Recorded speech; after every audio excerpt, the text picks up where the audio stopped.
Hello gainers, I'm Ralphie and welcome to my little channel called Fitter Philosophy, in which I examine, study and talk about life experienced practical philosophical stoic stuff. Yeah, simple as that. And my topic today is the books that we read. And I'd start by saying that you'd be surprised at how few people read books at all. The trend for ebooks and Kindle books has kind of run its course to a certain extent.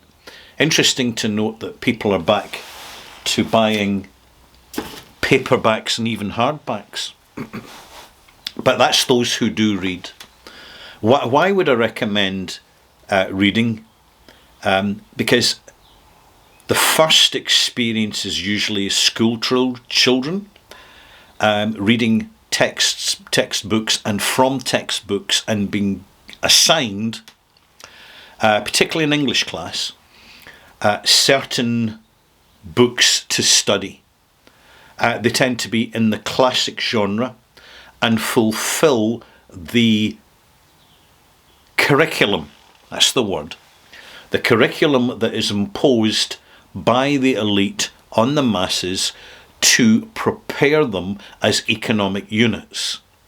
Now, that may sound quite cynical, but it's good to have a cynical view of the world so long as it doesn't become too bitter or overly cynical. Because there are books out there that are beautifully written, that are very engaging. The process of reading stimulates mind's activity and mental health. And also when it comes to acquiring information which could be really useful to us, which we're not going to get through other forms of media, books are definitely the place to go. Books that I've read in the past that I've really enjoyed, well, let's start with Lord of the Rings and The Hobbit by J.R.R. Tolkien.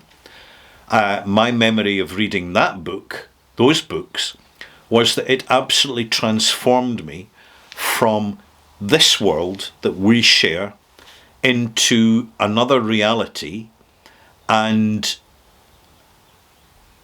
another mindset almost that accompanies that reality, of more black and white perspectives, of defined goodies and baddies, which, to be honest, initially doesn't really apply to the world that we live in, that we share. And yet, the deeper you scratch the surface, the more you start to see the parallels. In a sense, actually, The Lord of the Rings and The Hobbit are parables. They are reflections of a very successful academic who had the time, resource and intelligence, and importantly the access to historical records that never see the light of day for the public. So stuff that you and I simply cannot access, but are available to academics as part of their research. And interestingly, once I'd finished those books, The Hobbit and The Lord of the Rings, now it's a perfect illustrative example. I got curious as to folklore, because those stories are strongly influenced by historical recorded folklore. And folklore we tend to dismiss as inherited fantasy narratives designed to entertain and just appear to be nice and quaint, whether it be Hans Christian Andersen fairy tales, or Brothers Grimm, or perhaps the Canterbury Tales by Chaucer, which, by the way, I highly recommend. A really good stage production of the Canterbury Tales is so entertaining and so beautifully, it gets beautifully acted, and it's timeless. It really is timeless. The point I'm coming to here is that It stimulates original thought. So I found myself, having completed these books, moving on to explore more deeply into local folklore where I am. And this is when I learned about the Sith. Yeah, you've heard of the Sith. Star Wars. Excuse me.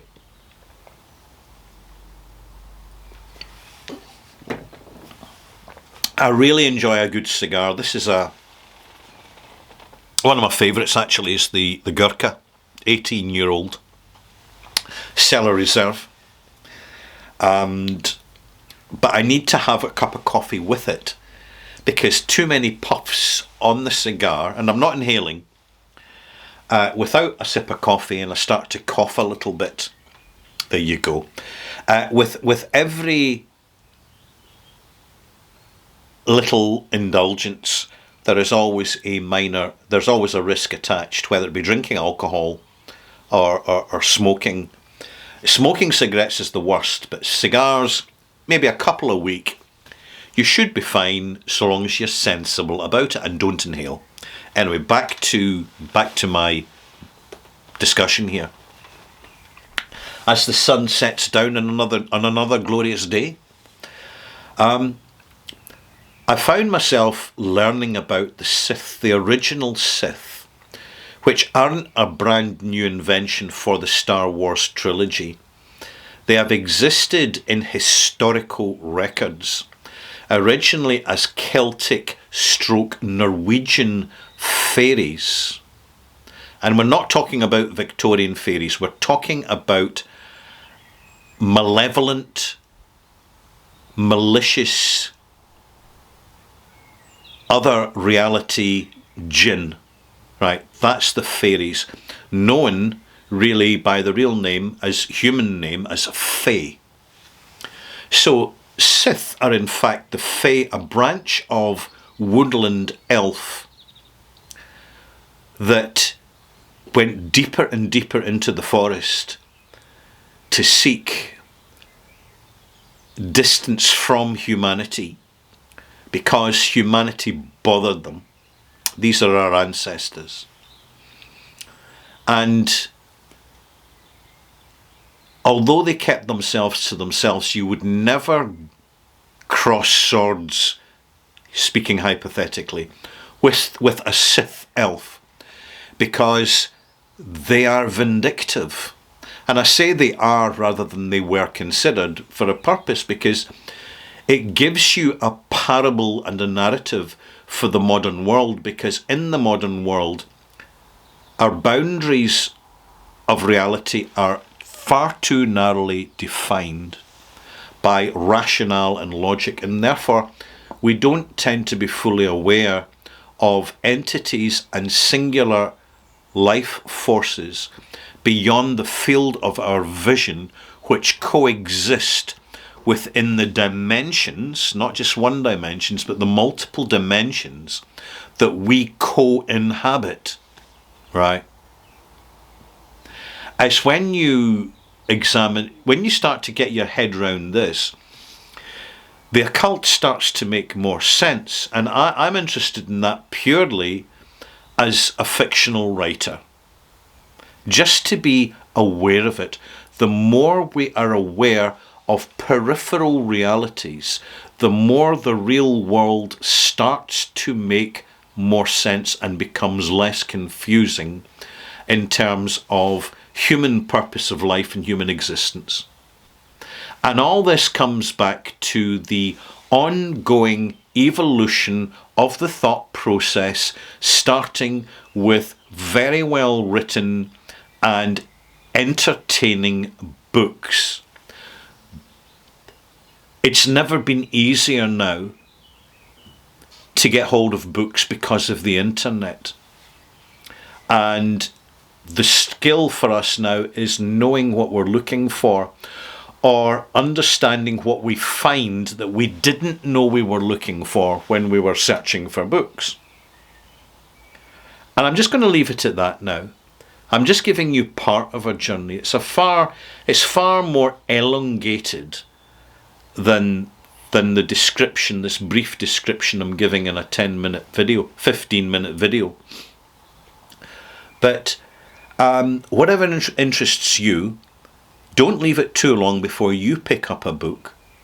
Because one of the joys of reading a book is that in order to successfully do so, you have to completely ignore all other social media and white noise distractions which create blandness in our lives. And there you have it. So that's all I really have to say for the moment. See you soon.